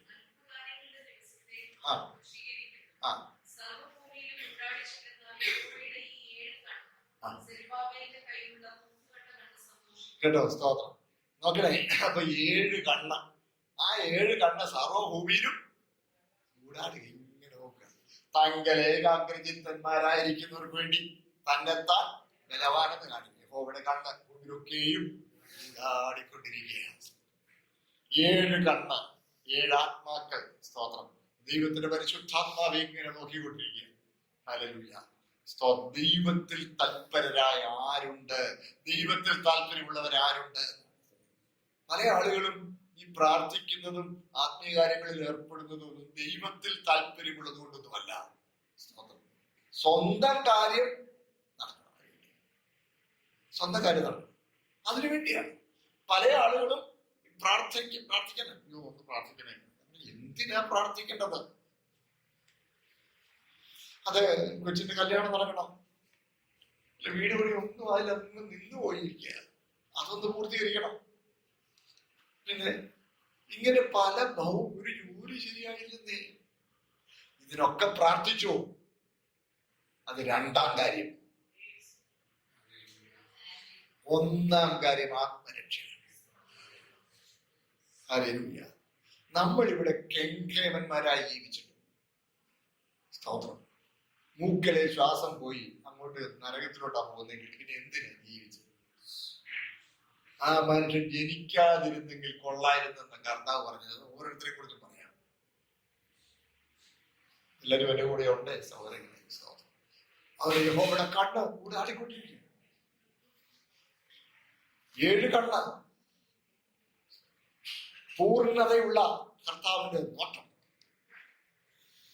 7 കണ്ണുകൾ കൂടാടിക്കൊണ്ടിരിക്കുമ്പോൾ കർത്താവിൽ താല്പര്യമുള്ളവരാരാണെന്ന് ദൈവം നോക്കും. അതാണ് രക്ഷയ്ക്കായി കാക്ഷിക്കുന്നവരെ ഞാൻ അതിലാണ്. സ്തോത്രം. ദൈവത്തെ അന്വേഷിക്കുന്ന ബുദ്ധിമാനുണ്ട്. സ്തോത്രം. ഇന്ന് സിസ്റ്റർ ബീനായോട് സംസാരിക്കുമ്പോൾ പറഞ്ഞു, സ്തോത്രം, ദൈവത്തെ കുറിച്ചൊരു താല്പര്യം തന്റെ ജീവിതത്തിലുണ്ടായി. ദൈവത്തെ കുറിച്ചൊരു താല്പര്യം ജീവിതത്തിൽ ഉണ്ടായപ്പോൾ ആ ഒരു മനോനില ഉണ്ടെന്നുള്ളത് തിരിച്ചറിഞ്ഞ ദൈവം രക്ഷയുടെ അനുഭവത്തിലേക്ക് കൊണ്ടുവരേണ്ടതിന് ഒത്തിരി കഷ്ടങ്ങളിലൂടെ പറഞ്ഞു. ഒത്തിരി കഷ്ടങ്ങളിലൂടെ പ്രിയ സഹോദരിക്ക് ആ ഉത്ബോധം ലഭിച്ചതിൽ ഞാൻ ദൈവത്തെ സ്തുതിക്കുന്നു. ഈ കഷ്ടങ്ങളിലൂടെ എല്ലാം കടന്നുപോയി. സ്തോത്രം.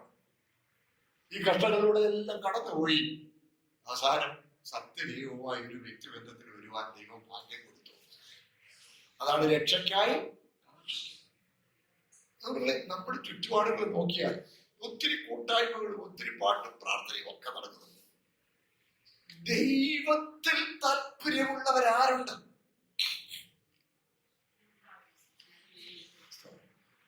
സ്വന്തം കാര്യത്തിൽ താല്പര്യമാണ്. ആരോ ഒരു തോമസ് ആയിരുന്നു, അദ്ദേഹം പറഞ്ഞു, ഈ ഒന്നാമത്തെ കൽപ്പന ഞാനല്ലാതെ എന്നെ ദൈവം നിങ്ങൾക്ക് എന്ന് പറഞ്ഞാൽ ഞാനായത് ഞാൻ എന്ന ദൈവത്തിന് മഹത്വം ഉണ്ടാകാനായി സത്യദൈവത്തോട് നിലവിളിക്കുകയാണ്. എന്റെ ഹൃദയമാകുന്ന സിംഹാസനത്തിൽ ഞാനായിരിക്കുന്നു. എന്റെ കൂടെ ഞങ്ങൾക്ക് പ്രിന്റിംഗ് പ്രസ് ആയിരുന്നു. എന്റെ പൊന്നു സഹോദരങ്ങളിൽ ഒരിക്കൽ ഒരു നോട്ടീസ്, ഒരു കൺവെൻഷൻ്റെ ഒരു നോട്ടീസ് അടിച്ചു. ശരിയായിട്ട് വേണ്ടിയെങ്കിലും പൂട്ടിക്കൊണ്ടിരിക്കുമ്പോൾ ഉച്ചയ്ക്ക് വന്ന് കൊണ്ടുപോയതാ ഒരു പാസ്റ്റർ ഡിസ്ട്രിക്ട് കൺവെൻഷനെ നോട്ടീസ്. അതുകൊണ്ട് പാഞ്ഞു ഓട്ടോറിക്ഷ പിടിച്ച് ഓടി വന്നു. അയ്യോ, പേര് വെച്ചപ്പോ ഒരാളിന്റെ പേര് രണ്ടാമതായി പോയി.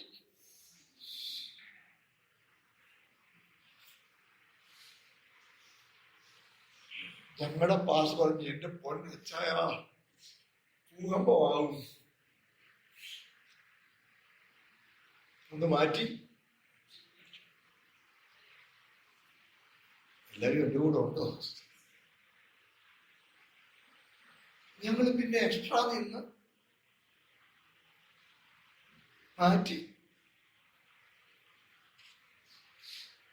അങ്ങനെ ഒത്തിരി ഒത്തിരി സംഭവങ്ങൾ എനിക്കറിയാം.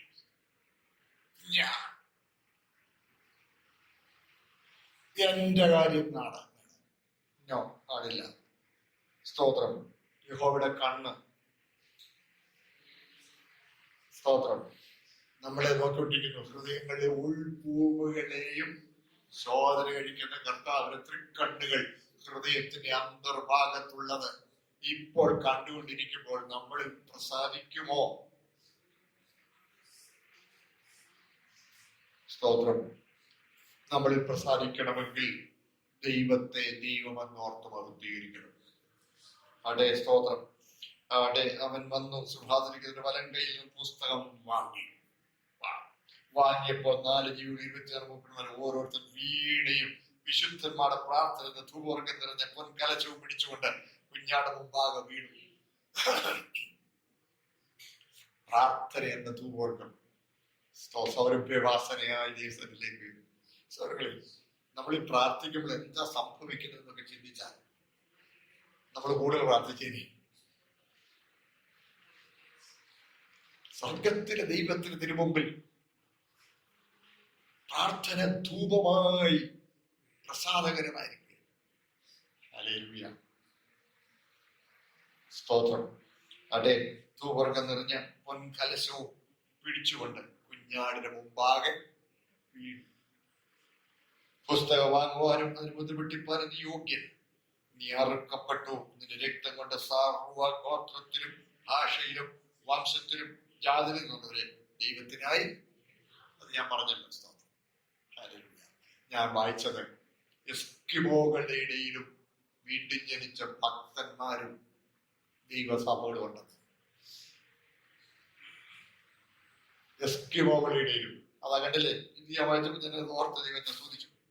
സ്തോത്രം. സർവ ഗോത്രത്തിലും ഭാഷയിലും വംശത്തിലും ജാതിയിൽ നിന്നുള്ളവരെ ദൈവത്തിനായി വിളിക്കുവാൻ. പ്രിയ ദൈവങ്ങളെ, ഞാൻ എബ്രഹാം പ്രസിഡന്റ് സുവിശേഷ സംഘടനയിൽ ശുശ്രൂഷകനായിരുന്നു. ഇന്ത്യയിലെ എല്ലാ വീട്ടിലും 2 റൗണ്ട് കയറി. ആദ്യത്തെ റൗണ്ടിൽ ഏതെങ്കിലും വീട് കയറാൻ കഴിയാതെ പോയെങ്കിൽ എന്ന് വിചാരിച്ച് 2ാമത് റൗണ്ട് കൂടി.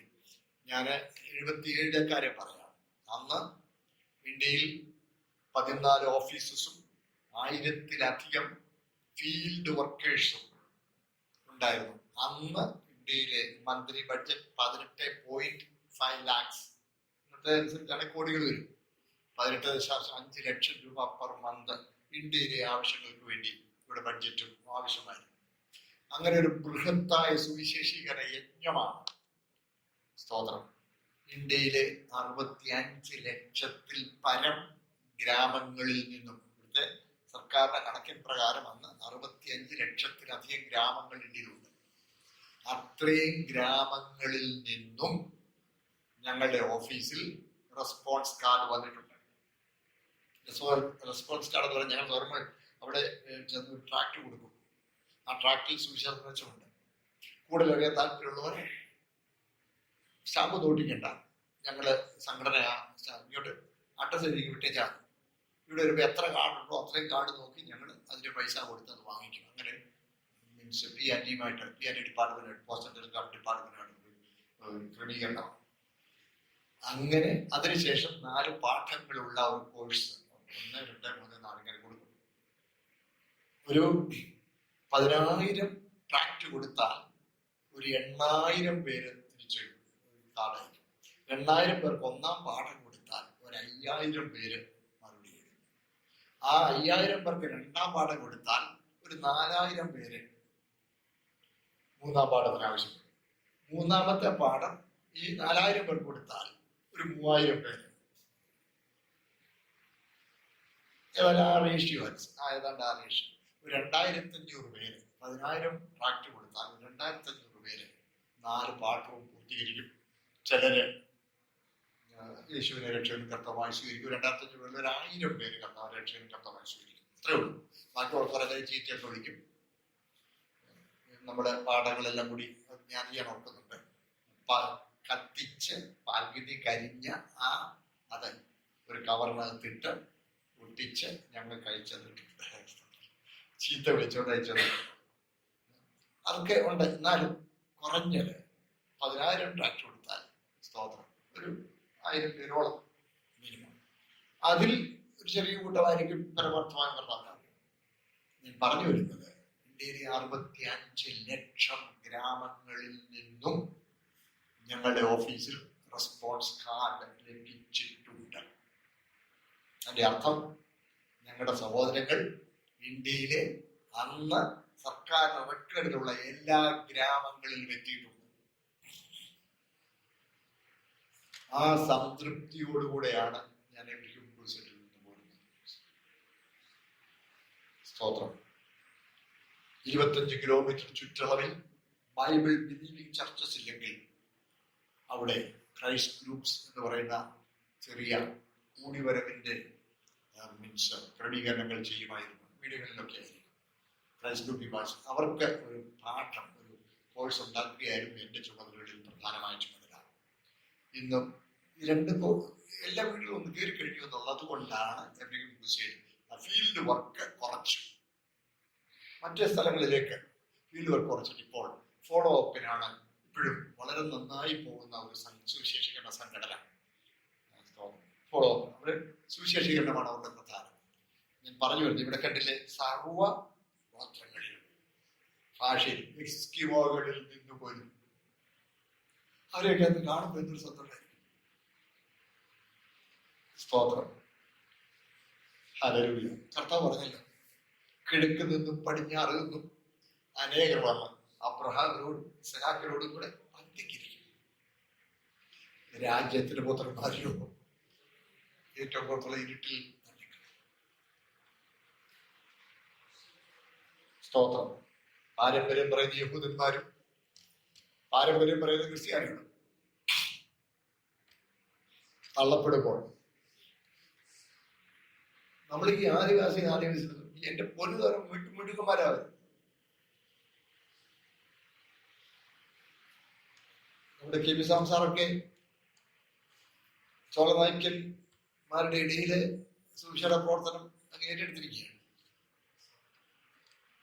സ്തോത്രം. സർവഗോത്രത്തിൽ നിന്നുള്ളവരോടുണ്ട്.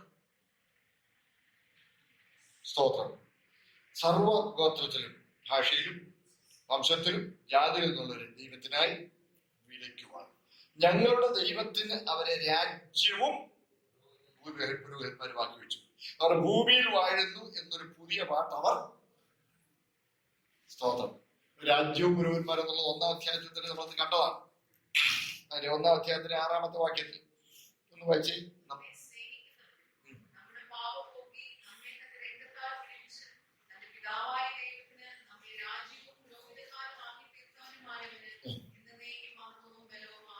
രാജ്യമാക്കി, ചില തർജ്ജിമയിൽ രാജാക്കന്മാരാക്കി എഴുതിയിട്ടുണ്ടെങ്കിലും കാര്യം അവർക്ക് രാജ്യമാക്കി എന്നുള്ളത് എങ്ങനെ ഉൾക്കൊള്ളാൻ കഴിയും.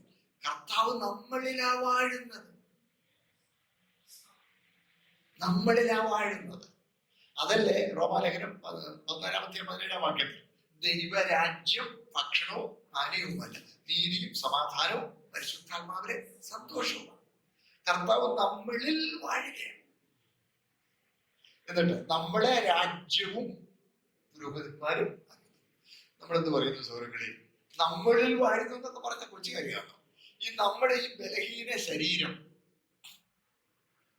അവിടുത്തെ പരിശുദ്ധാത്മാവിന്റെ മന്ദിരമായി സ്വീകരിക്കാൻ കർത്താവിന് പ്രസാദമായില്ലേ? കൊച്ചു കാര്യമാണ്. ഞാൻ കഴിഞ്ഞ ആഴ്ച ഞങ്ങളുടെ സഭയില് ദൈവത്തിന് പറഞ്ഞമാരോട് പറയായിരുന്നു, നമ്മളിപ്പോ ഒരു വീട് വാടകയ്ക്ക് വേണം. ആ വീട് വാടകയ്ക്ക് വേണമെങ്കിൽ നമ്മൾ ചെന്നു, ആ വീട്ടിൽ ചെന്ന് നോക്കി എല്ലാം കയറി ഇറങ്ങി കണ്ട് അടുക്കള കണ്ടപ്പം വീട്ടുകാരി പറഞ്ഞു, ഓ പിന്നെ വേണ്ട, സൗകര്യം പോരാ, എന്തിനാ വാടകയില്ല. രണ്ടാമത് വന്നു, മൂന്നാമത് 10 പേര് വന്നേച്ച് പറയും, ഇത് പോരാ, ഞങ്ങൾക്ക് താമസിക്കാൻ ഇത് പോരാ. എന്നാൽ എനിക്ക് ഭയങ്കര സന്തോഷമുണ്ട്. സർവശക്തനായ ദൈവം തന്റെ നിവാസാലയം ആകേണ്ടതിന് സ്തോത്രം.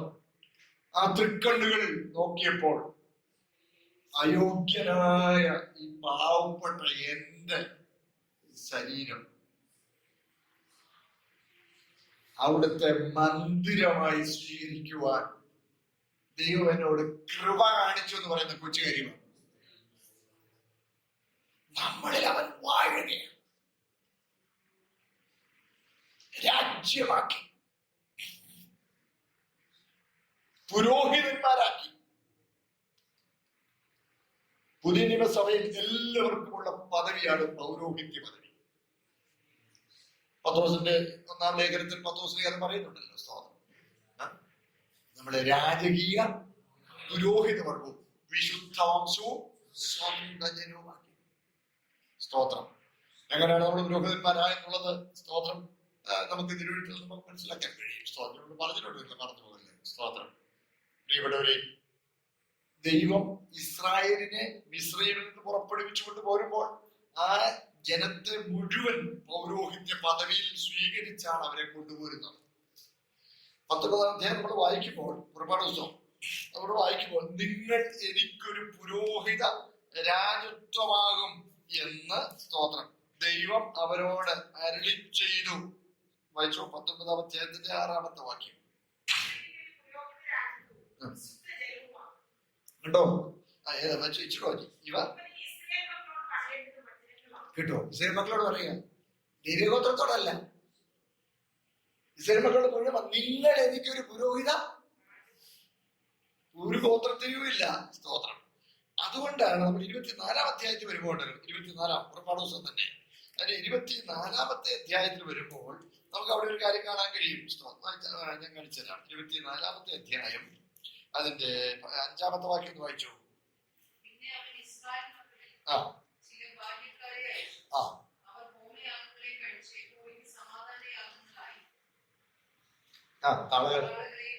കേട്ടോ? എല്ലാവരും പുരോഹിത രാജാക്കന്മാരല്ലേ? അവിടെ 4 ജൂനിയർക്കുള്ളവരാണ്, കുറച്ച് ചെറുപ്പക്കാരൻ. നിങ്ങൾ പോയിരണം, ഹോമയാൻ കഴിയും. കാര്യം എല്ലാവർക്കും ഏത് പദവിയുണ്ട്, പൗരോഹിത്യ. പിന്നെ എന്തു പറ്റി 32-ാം അധ്യായം വരുമ്പോഴാണ് സങ്കടം. ഞാനല്ലാതെ ഉണ്ടായിരുന്നൊക്കെ ഇടിമുഴക്കത്തിന് മറവിൽ നിന്നുകൊണ്ട് സർവശക്തനാദിയോട് അല്ലിച്ച് എഴുതി കൊടുത്തതാണ്. അതവർ ലംഘിച്ചു, കാളക്കുട്ടി ഉണ്ടാക്കി. മോശ പർവ്വതത്തിൽ നിറഞ്ഞു വന്നപ്പോൾ കാളക്കുട്ടി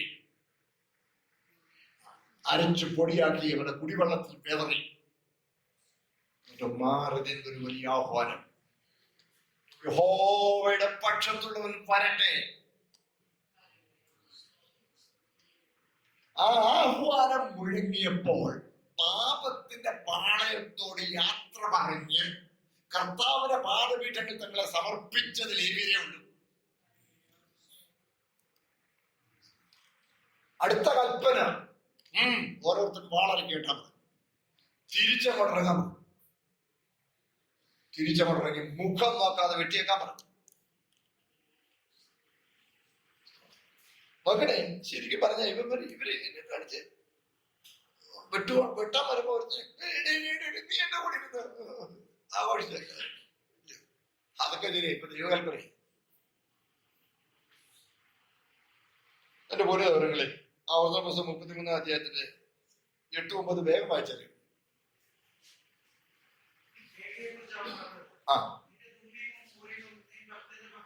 വശോ വശോ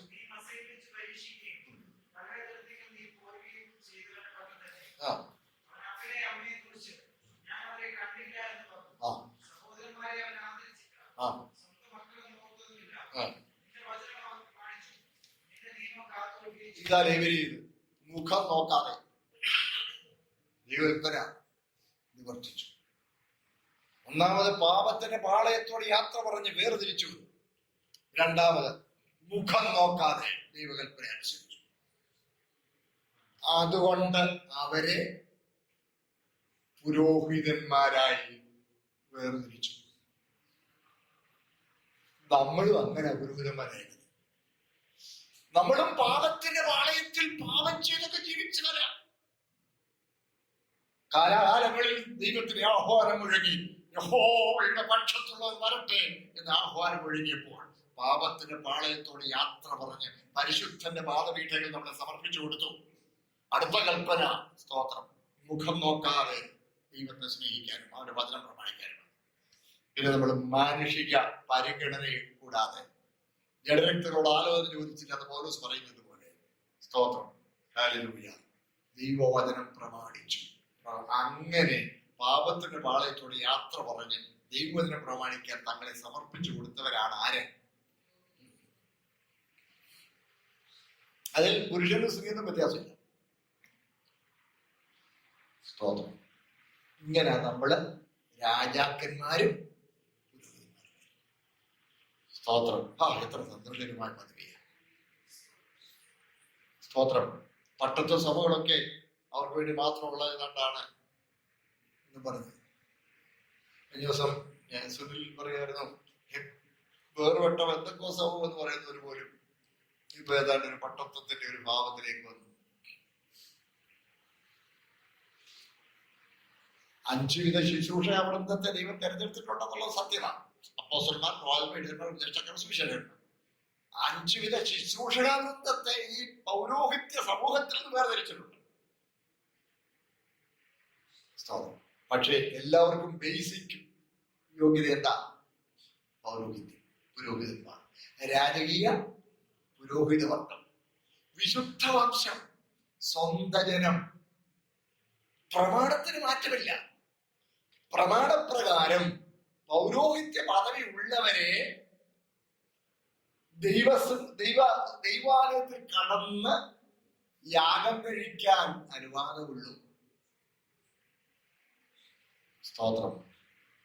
നമുക്ക് ആ പദവി ഉള്ളത് കൊണ്ടാണ് കൃപ കൃപ എന്ന് അർപ്പോടെ ഇവിടെ പഠിച്ചല്ല, കൃപാസനം വരച്ചെന്ന് ദൈവത്തിന് വഴിപാട് സമർപ്പിക്കുവാൻ ദൈവം നമ്മെ ഭാഗ്യമുള്ളവരായി തെരഞ്ഞെടുത്ത ദൈവകൃപ. ഹല്ലേലൂയ. രാജാക്കന്മാരും പുരോഹിതന്മാരും, രാജ്യവും പുരോഹിതന്മാരുമാണ്. Royal priesthood. അവിടെ വേറെ രക്ഷപ്പെടുന്ന മനസ്സുണ്ടായിരിക്കണം. സ്തോത്രം. രാജാവ് എന്ന് പറയുന്ന ഒരു സെക്യുലർ ഓഫീസും പുരോഹിതൻ എന്ന് പറയുന്ന ഒരു സ്പിരിച്വൽ ഓഫീസുമാണ്. നമ്മൾ ഇത് രണ്ടും കൂടെ കൂടി എന്ന് പറഞ്ഞാൽ നമുക്ക് ഭൗമിക ജീവിതവും ആത്മീയ ജീവിതവും 2 തരംതിരിവില്ല. നമ്മുടെ ഭൗമിക ജീവിതവും ആത്മീക മൂല്യമുള്ളതായിരിക്കണം. ഹല്ലേലൂയ.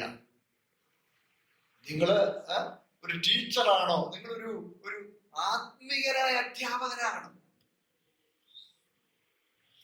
സ്തോത്രം. നിങ്ങളൊരു ഡോക്ടറാണോ? നിങ്ങൾ ആത്മീയനായ ഒരു ഡോക്ടറാണ്. നിങ്ങൾ നഴ്സാണോ? ആത്മീയനായ നഴ്സാണ്. നിങ്ങൾ ഡ്രൈവറാണോ?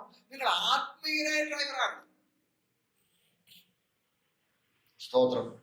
നിങ്ങൾ മീൻസ് ഒരു കൃഷിക്കാരനാണോ? ആത്മീയനായ കൃഷിക്കാരനാണ്. എന്ത് ചെയ്താലും വിശുദ്ധന് യോഗ്യമായി ദൈവത്തിന് മഹത്വം വരുത്തുന്നത് പറഞ്ഞിടും. അതാണ് രാജകീയ. നമുക്ക് ആത്മീയ ജീവിതമെന്നും ഭൗമിക ജീവിതവും രണ്ട് തട്ടില്ല. ഒത്തിരി പേർക്ക് 6 ദിവസം ലൗകിക ജീവിതം, 7-ാം ദിവസം ആത്മീയ ജീവിതം. അല്ല, 1-ാം ദിവസം അല്ലേ, ആഴ്ചയോടത്തിന് 1-ാം ദിവസം കൊള്ളാം. ഇവിടെ പറഞ്ഞുകൊണ്ട് നടക്കാം. ദൈവം മുമ്പിൽ വില പോവില്ല. 7 ദിവസവും 24/7 നമ്മൾ ആത്മീയനായി ജീവിക്കണം. ഒരു വാക്ക് പറഞ്ഞാൽ അത് ദൈവത്തിന് പ്രസാദമായി. കൊച്ചു കാര്യമല്ല കേട്ടോ. നമ്മളിൽ ഓരോരുത്തർ ദൈവം കണക്ക് ബോധിപ്പിക്കേണ്ടി വരും. ഇന്നലെ ഞാൻ വായിച്ചപ്പോൾ ഇച്ചിരി പേടിച്ചു പോയി. മത്തായിയുടെ സുവിശേഷത്തിൽ കർത്താവ് പറഞ്ഞിരിക്കുകയാണ്, മനുഷ്യൻ പറയുന്ന ഏത് നിസ്സാര വാക്കിനും ന്യായൊരു ദിവസം കണക്ക് ബോധിപ്പിക്കേണ്ടി വരും. സ്തോത്രം. 12-ാം അധ്യായത്തിന് 36-ാം വാക്യമാണ്. അന്ന് ഒന്ന് മാർക്ക് ചെയ്തിട്ടേക്കണേ. മത്തായി 12:36 വായിച്ചേ.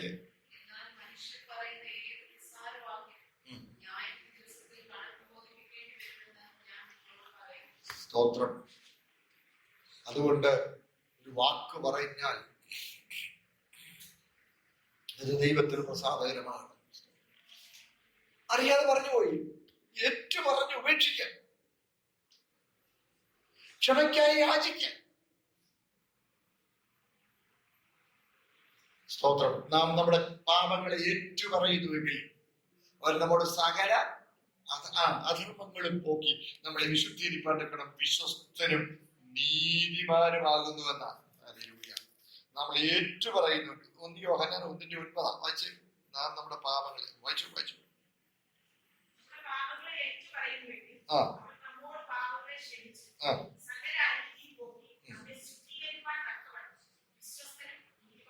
കേട്ടോ. ഏറ്റു പറഞ്ഞ് ഉപേക്ഷിക്കണം. വൈകിട്ട് ഉറങ്ങുന്നതിന് മുമ്പ് എന്റെ കർത്താവേ, അങ്ങനെ ഒരു വാക്ക് അത് അവിടത്തേക്ക് പ്രസാദകരമല്ല. ക്ഷമിക്കണേ, പുത്രന്റെ നാമത്തിൽ ആ പുണ്യരക്തത്താൽ എന്നെ നിർമ്മലീകരിക്കണമേ. ജീവിതത്തിൽ ഏറ്റു പറയുന്നതിന് എന്നെ ഇത്ര വലിയ മടി. നമ്മൾ ആരെയും ഇത്ര തികഞ്ഞു വരും. നമ്മൾ ആരും തികഞ്ഞു വരില്ല. എന്നും കണക്ക് തീർത്തു പോയാൽ, അതല്ലേ പറയുന്നത്, അബ്രഹാമിന്റെ വീട്ടിൽ എന്നും അബ്രഹാം എവിടൊക്കെ കൂടാനും പഠിച്ചു അവിടെ എല്ലാം ഒരു യാഗപീഠമുണ്ട്, അവിടെ ഒരു തീ എരിയുന്നുണ്ട്. അതുകൊണ്ട് സ്വർഗത്തിലെ ദൈവത്തിന് തീ ഇറങ്ങി കത്താൻ ഒന്നും അവിടെ ഇല്ലായിരുന്നു. അത് ലോകത്തിന്റെ അവിടെ. എന്നും ഒരു യാഗപീഠം, എന്നും സ്തോത്രം, ഒരു ശുദ്ധീകരണം നമ്മുടെ ജീവിതത്തിൽ നടന്നുകൊണ്ടിരിക്കുന്നെങ്കിൽ സ്തോത്രം, നമ്മളെ നിത്യ നരകത്തിയിലേക്ക് തള്ളേണ്ടി വരികയില്ല. സ്തോത്രം. അതാണ് രാജാവും പുരോഹിതന്മാരും ആക്കി വെച്ചു. അത് വ്യക്തമായി വിശ്വസിക്കുന്നു. ഹല്ലേലൂയ. ഞങ്ങളുടെ ദൈവത്തിന് രാജ്യവും പുരോഹിതന്മാരാക്കി വെച്ചു. അവർ ഭൂമിയിൽ വാഴുന്നു എന്നൊരു പുതിയ പാട്ട് അവർ. സ്തോത്രം. പുതിയ പാട്ട്. ഭൂമിയിൽ വരുമ്പോൾ നമ്മുടെ ഭൂമിയിൽ അല്ലല്ലോ വാഴുന്നത്, അത് വരുവാനുള്ള കാര്യമാണ് കേട്ടോ. സ്തോത്രം. ഞാൻ പറഞ്ഞല്ലോ, ക്രോണോളജിക്കൽ ഓർഡറിലല്ല, കാലക്രമം അനുസരിച്ചല്ല വെളിപ്പാട് പുസ്തകത്തിൽ പറഞ്ഞിരിക്കുന്നത്. സ്തോത്രം. അവർ ഭൂമിയിൽ വാഴുന്നു എന്ന് ഒരു പുതിയ പാട്ട് അവർ പാടുന്നു. പിന്നെ ഞാൻ ദർശനത്തിൽ സിംഹാസനത്തിന്റെയും ജീവികളുടെയും മൂപ്പന്മാരുടെയും ചുറ്റിലും ഏറിയ ദൂതന്മാർ ശബ്ദം കേട്ടു. അവരുടെ എണ്ണം 10,000 10,000 1000 അവർ അത്യുച്ചത്തിൽ അറുക്കപ്പെട്ട കുഞ്ഞാട് ശക്തിയും ധനവും ജ്ഞാനവും ബലവും ബഹുമാനവും മഹത്വവും സ്തോത്രവും ലഭിപ്പാൻ യോഗ്യൻ എന്ന് പറഞ്ഞു. കുഞ്ഞാട് അറുക്കപ്പെട്ടതുകൊണ്ട് ഇവർക്ക് ഒരു പ്രയോജനവും. ആർക്കാ? ദൂതന്മാർ.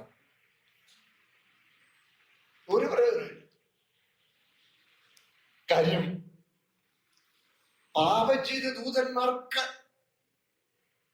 വീണ്ടെടുക്കപ്പെടുവാൻ ഒരു പഴുതും ദൈവം കൊടുത്തിട്ടില്ല. ഒരു പഴുതും. സ്തോത്രം. ഞാൻ ഒരിക്കൽ വായിച്ചത് ഓർക്കുന്നു, ദൈവം ഒരു ചെറിയ പഴുത് കൊടുത്തിരുന്നെങ്കിൽ, എടാ ലൂസിഫറെ, നീ നിന്റെ കൂടെ പോയവനല്ല ഇവിടെ മുട്ടയിഴഞ്ഞ്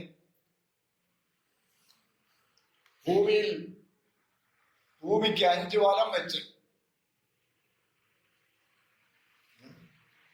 നീ കയറി വന്ന് ഈ കോണിലെങ്ങാനും കിടന്നു എന്ന ഒരു ചാൻസ് കൊടുത്തതായിരുന്നെങ്കിൽ അവരത് ചെയ്തതിനെ എന്നാ ആ ഭക്തൻ അതിനകത്ത് എഴുതി. No chance. സ്തോത്രം. പക്ഷേ ആ ദൂതന്മാർ അവിടെ പാടുന്നുണ്ട്. എന്താ പാടുന്നത്? സ്തോത്രം. ഹല്ലേലൂയ. സ്തോത്രം. അറുക്കപ്പെട്ട കുഞ്ഞാട് ശക്തിയും ധനവും ജ്ഞാനവും ബലവും ബഹുമാനവും മഹത്വവും സ്തോത്രം ലഭിപ്പാൻ. സ്തോത്രം. നമ്മൾ ഈ യെശയ്യാവിന്റെ പ്രവചനം 6-ാം അധ്യായം 6 തരമുള്ള സാറാഫുകൾ 2 ചിറകുകൊണ്ട് മുഖം മൂടി, 2 ചിറകുകൊണ്ട് പാദം മൂടി, 2 ചിറകുകൊണ്ട് പറന്നു നിന്നു. സൈന്യങ്ങളെ യഹോവ പരിശുദ്ധൻ പരിശുദ്ധൻ പരിശുദ്ധൻ എന്ന് ആർപ്പിടുന്നു. അവർ ആർക്കുന്ന ശബ്ദത്താൽ ഉപ്പരപ്പെട്ട് ഈ സ്ഥാനം കുലുക്കുന്നു, ആരെയും പോകുന്നു. ദൂതന്മാരുടെ ആരാധനയാണെന്നൊക്കെ നമ്മുടെ ആളുകൾ പറയുന്നത് കേട്ടു. ദൂതന്മാർ ആരാധിക്കുന്നതിന് വേണ്ടിയില്ല, അവർ സ്തുതിക്കുന്നതിന്. സ്തുതിയിൽ ഒതുങ്ങുന്നതല്ല ആരാധന. തന്നെയല്ല, അവർക്ക് ദൈവം മുഖം കാണാൻ അനുവാദമില്ല.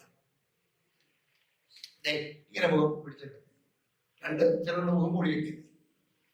ഇടതുമല ഒരുവനോട് ഒരുവൻ യഹോവ പരിശുദ്ധൻ പരിശുദ്ധൻ പരിശുദ്ധൻ. എന്നാൽ ചിറക് ഒന്ന് അകത്തി യഹോവേ അങ്ങ് പരിശുദ്ധൻ എന്ന് ദൈവത്തോടൊന്ന് പറയാൻ അവർക്ക് അനുവാദമില്ല.